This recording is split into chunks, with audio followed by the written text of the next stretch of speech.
for stopping by the obviously authentic channel. My name's Leah. That's spelled L-E-A and not L-E-A-H. Also, this is about to be a rant. It's a small rant. But I'm sick of my teachers calling me Lee after I have corrected them. And it's not just my non-black teachers. It's my black teachers too. They keep calling me Lee. And I'm like, it's Leah. But that's not why we here, y'all. But y'all know my name. It's Leah. So we're going to be talking about Real Housewives of New Jersey. Not much really happened in this episode. It was kind of blah. But that means this will be a short review if I could get it to be short. Because sometimes I just start rambling like I'm doing now. But that's why you're here. So we're going to do person by person and then get it all together. So this show opens up with Melissa and Joe. And if you see me looking down, it's the notes. Melissa and Joe, they're at their shore house, and it's Joe's 46th birthday, and they're talking about having like a get together. Joe brings up Jackie being weird at her birthday party, bringing up the whole Teresa and Gia thing and stuff like that. Not like honestly, not much happened. They end up going to a nice restaurant. I noticed at that restaurant there were no social distancing at that restaurant. On some real, y'all, like everybody was so close together, and I was like, because normally when you go to restaurants now, they space it out. So there's like, you sit here, there's an opening here. You sit here, there's an opening. It looked like everybody was sitting next to each other. And I'm surprised because New York was on such harsh lockdown. I would think New Jersey would be true. I said true. Too, since they're like right next to each other. But it was weird to me. I was like, okay. The food looked good though. That food looked delicious. But Teresa comes, some of Jennifer, some of Melissa's like Melissa's sisters are there with their husbands, and they're kicking it. So it got awkward, kind of. I mean, it's not really awkward, but I guess it's different for like siblings that are like not the same, like boys versus girls. Because I know I have a sister and we talk about like relationships and sex and things of that nature. So I'm just kind of like, for Joe to be weirded out, I'm like, yo, you 40. Like you're 46. You damn near 50. Like, you should be able to have these conversations, even though I know it's weird because you don't want to think about your sibling in that way. But I was just like, Joe. I like Joe, but Joe is so juvenile that like at his big age, it's annoying at this point. But they bring up about Melissa. I guess she don't want to talk to her daughter about sex. But I'm with when they did the flashback with Dolores when she was like, after 12 hormones. And it's like, yeah, you start feeling things. So it's definitely important for you to have that conversation with your children. So she said she's going to have that conversation with, I think it's Antonia, because she is 15. And she's been with the same little boy since for 2 years. So, I mean, you might as well talk to, because they probably have had that conversation. And you want to make sure that if they are having the birds and the bees conversation, or just call it what it is, the sex talk, that you give your child the correct information. Don't do like Joe talking about when you have sex, you're going to die. Because that's stupid. And it also leads your child into researching on their own, and they may be exposed to things that they are not mentally ready to handle. So things of that, like, you know, they might see some porn that they don't need to see or be exposed to at that age. So it's important for you to have those type of conversations with your kids now. So it really wasn't that serious. Teresa told them she wanted to have a pool party. She's inviting Tony. We end up finding out Teresa has known Tony like basically her whole life, and Joe makes it known that Tony is his like childhood best friend. So he don't want them together because he said he's a dog, but it's just like, you're a dog, so of course your friend will be a dog. But like, if Teresa want to be with the man, just let her have fun. He way cuter than Joe, the one that's in Italy right now. So they convinced her to invite Jackie to the party, and like she didn't want to do it, so she got Melissa to do it for her.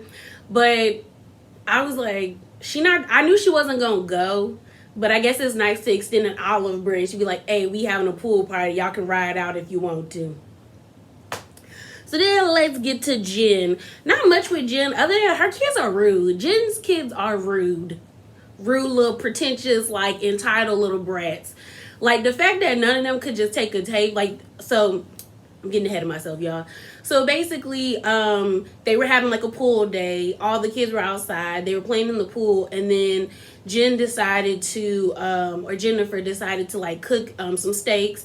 So I guess they were having like lunch or something. Which steak for lunch is very heavy. So I don't know why it crossed my mind. But they were eating. The dad came out, and the sister came with her kid. I think her little daughter, and like all the kids were having fun. But when they were done eating, they all just got up, and nobody wanted to help Jennifer. Like all they had to do was take their plates inside, so she could sit down and eat. And like her sister even said, she was like, the kids can help you, and she was like, yeah, they could. And I'm like, girl, you need to check them kids. Like if she started telling them like, you not getting this if you don't help me with this, this, and this, things will start to change. Like you have to discipline your kids, especially with the wealth that y'all have. Like you need to discipline your children so they don't become entitled assholes. But I felt bad for her in the sense because her sister is planning on going to Turkey, and the mom seems to be making it hard for them to kind of like juggle like being on dad's side or being on mom's side. It seems to me that like there's more to the story than we know. I don't know if the mom is really like the root cause of everything, but right now it's being shown that she seems to be the root cause of everything, because the dad is very like, he's not disabled, but he's old. I think her parents are like in the 80s or something. So like he's slow, but they're trying to encourage him to go with the sister to go to Turkey so he can meet his grandson who is named after him. And she was like, you should tell, like, and Jennifer's like, you should tell mom. But the sister's like, I don't want to, because then she's gonna feel some type of way if I don't go with her, and then she's gonna feel like I'm picking a side. I hope she wouldn't be doing that to them, making them like pick a side, but it seems like their mom is pretty difficult. But hopefully we get more information on that backstory, because I was with Jennifer when she was like, I'm just trying to keep the peace, because I do think it was important that she stepped in and like removed one out of the situation, because like I said, I have a friend that's dealing with the same situation and things are really not going that well. So I think it was a good idea that she decided to step up and be like, hey, like I have my home, we have room, you can come stay with me, dad. I do understand like her mom feeling some type of way, because maybe she feels like, well, why did you move him in the house and not me? But I don't know. It seems like the mom is more able-bodied than the dad, and that's probably why they moved the dad in. That's probably why Jennifer moved her dad with her. So then we have Margaret. We didn't really see that much of Jackie, other than at the pool party, Jackie basically was like, she told Teresa to stick it up her ass, because with the invite, and the girls were like, well, maybe she just wanted you to personally come to her. But I was like, she didn't really have to say that. She could have just been like, I ain't coming, or it better yet, I would have just ignored it and kept it pushing. But that's Jackie. So then we have Margaret, and her ghostwriter comes over to the house, and they basically start helping her talk about her book. So basically, I guess how ghostwriting works is they record you as they have like a dialogue conversation, and they basically write in the way that they think you would want to write the way you would write your information.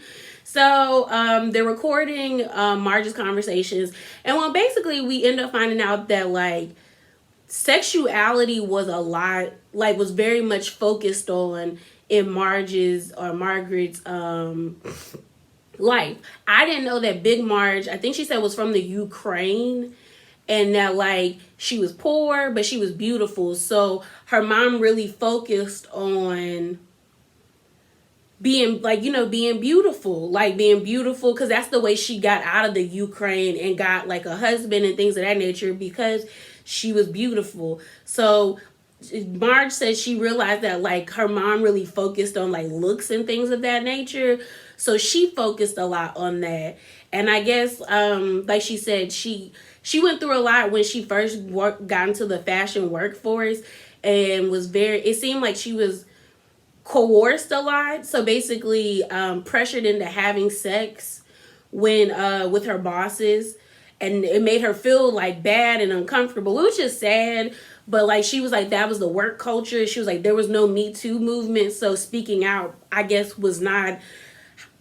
Speaking out still isn't highly favorably looked upon, but I don't think you suffer as severe a backlash for speaking out as you do now. I'm glad she's writing her story. She says she met Jane. She married Jan when she was 24, and we know she has a good relationship with her husband. Well, no, her ex-husband Jan. But to know that she got married at 24, that is young.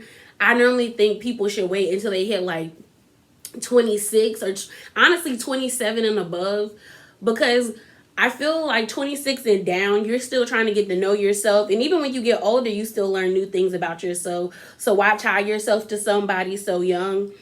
But I thought it was sweet that she said she didn't come into, like, not sweet, but like it was kind of sad that she said she didn't come into her own until she was 40. I guess that's why Marge is so like outspoken and upfront about like herself. And because I guess she felt like she spent so long like hiding herself, or what's the word I'm looking for? It's not belittle. It could be belittle.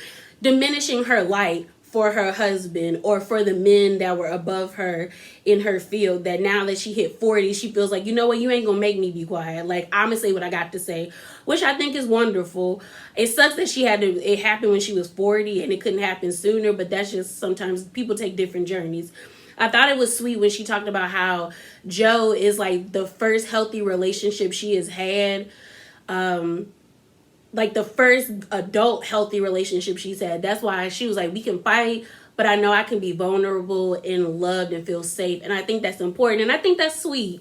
I think that's really beautiful that like she has that in Joe. So like I hope, like, because I saw in the trailer that they were fighting. I hope nothing happens. Like I really hope they don't break up, because I thought it was really important that she like said that, because she didn't have to say that, even though she's writing this memoir book. The ghostwriter was like, some things you don't have to put in the book. So for her to say that, I think that means it meant a lot to her, and that Joe means a lot to her. So I hope nothing bad happens, or they don't I don't think they're not broken up or anything as of now, but I just hope nothing salacious comes out about Joe. So then we have Dolores and David. They're annoying. Although I love me some Dolores, they're annoying. Like it's basically like they're playing tit for tat, and it's just resentment. Like Dolores felt some type of way that David didn't propose to her, so she decided not to move in with him once the house was done.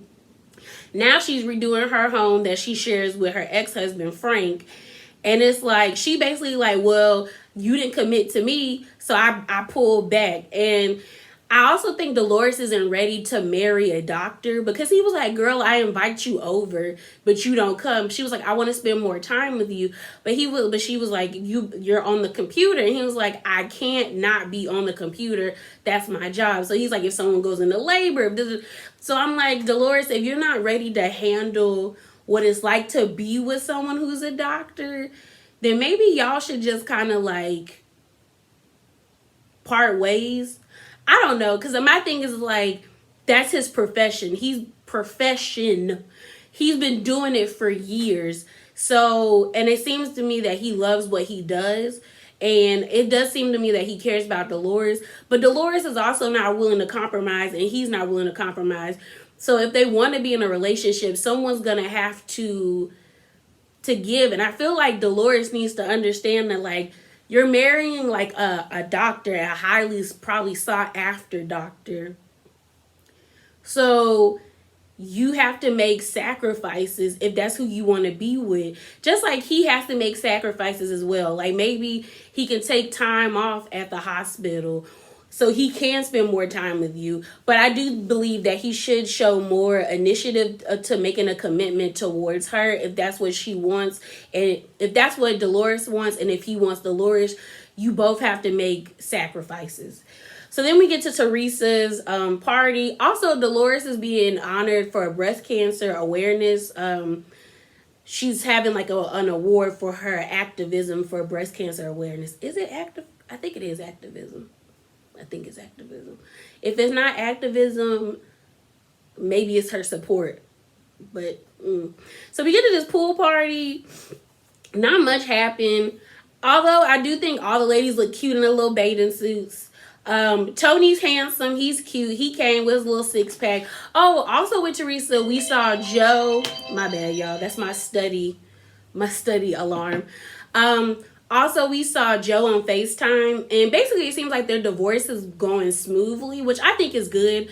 Sometimes when people divorce, they actually are nicer to each other because they don't have, like, I guess, that feeling of being tied down to someone. And I often think sometimes divorce can be good for a family if you exhaust all your options of working it out. And it's good for your kids to see two individuals who are healthy. They may be upset and bummed that their parents aren't together, but they probably would rather their parents not be together than fighting and arguing all the time. So back to the party. The pool party seemed nice. The food looked good. They was drinking. They had so many red Solo cups. I thought they was at a frat house. Like, they was in there toasted it up.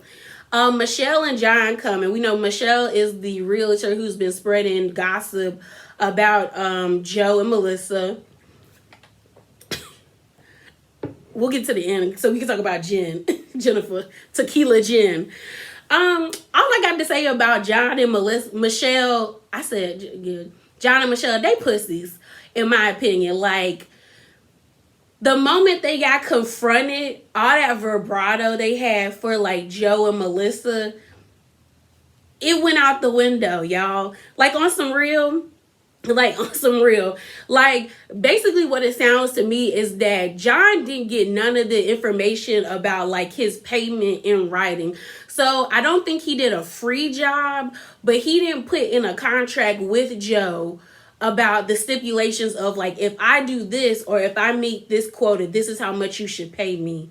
So basically, it sounded to me that Joe did pay John, but John just felt some type of way and felt like he should have got more money. But because his whole reason when he was like, when we were on stage, you said that you do handshake deals. I said, in what world? Man, it's 2021. Who in the hell is out here talking about, like, handshake deals when it comes to business? Unless that's like your homie or something like that. Y'all didn't even know each other from a can of paint. You should have got all of that in writing. So I don't understand. Like, so when he said he didn't have anything in writing, I'm like, you a dummy. And on top of that, that's just bad business. Like, you allocated your services to him, and then you just expected. I was like, oh, so you just stupid. And then Michelle was bold to walk up to the girls with Melissa, Dolores, and Margaret were standing there. And basically, Melissa called her out and was like, you should have just came to me. And then it comes to me, I think Michelle was either auditioning to be on the Housewives, or she was trying to become, like, a friend of the show, like Kim D was to Teresa, because, or like a Marlo, but she not that. Even I didn't even like Kim D, and Kim D came with more fire. Plus, I was like, you back down too easily, because the men's fixed it. Like, Joe and John, like, handshook and was like, if they do business again, they'll do it better. But low key, I think John was just scared he was gonna get his ass beat. But to me, it was just stupid. Like, you had all this mouth, and then the moment y'all was confronted, you couldn't back it up. Because I was with Melissa, like, you should have called me or said, like, my husband needs to speak to your husband so we can get this stuff figured out. But for her to be, like, such a high power, like a high sought after realtor, why would you tarnish your name by being showcased as somebody that spreads rumors? Like, you made yourself look dumb, in my opinion. And so did John. Because I was like, if you really had an issue, you should have came to him with writing about, like, this is my problem. But that's just me. To me, it just seemed like they was just trying to be on the show. And I mean, they got on the show, but that doesn't mean, like, they gonna be shown in the best light. They just made themselves look goofy, in my opinion. Like I said, there wasn't much of this. I can't believe I talked for 19 minutes. Almost 20 minutes. But I will say, Tequila Jen was lit. Jen got so drunk. Her and Bill are the same are the same. They had to carry her to Bill's Ferrari. Then Margaret's Joe said, yo, she took 40 shots of tequila. I said, good God, Jen. Jen said, I'm about to turn up. She even said, she was like, my husband's coming. I look good. I'm on cloud nine. I will give her credit. At least she was passed out being driven home in a Ferrari. That red Ferrari looked nice. But Jen was lit. And I even saw a clip on Twitter where she was singing Money Can't Buy You Class, Twisted. I said, oh, sis is white girl wasted. And I lived. I lived for it. But yeah, y'all, that's it. It looks like next episode is going to be way more spicy and juicy. And I hope it is better because I want to see explosions. That was weird. Explosions. I don't know why I did that. But yeah, that's it. That's all, y'all. Be bravely authentic. Have a good week, good day. Whenever you see this, a good night. Just try to have a positive day. Deuces.